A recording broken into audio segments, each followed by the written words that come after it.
Hey guys, in this video I'm going to show you how to use Microsoft Word on iPhone.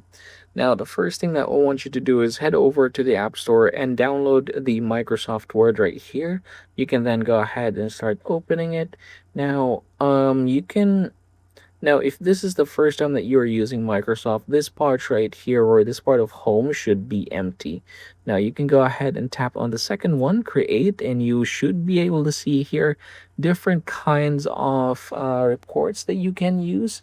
And if, say, for example, you are done with it or you have chosen one, you can then go ahead and just click on them and you should be able to make changes from there. Now, what if you're going to create from the scratch? You can go ahead and tap on this plus right here, and you should be able to see here an option or your keyboard, and you can then go ahead and start writing from here.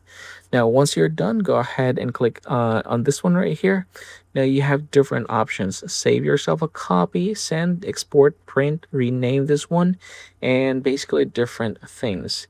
Now, what if, say, for example, you're okay with this one? You can go ahead and click done, and then you can go ahead and close the document. And then if you go home, click this one right here, you should be able to see your recently saved document right here. Again, that's how you're going to use Microsoft Word on iPhone.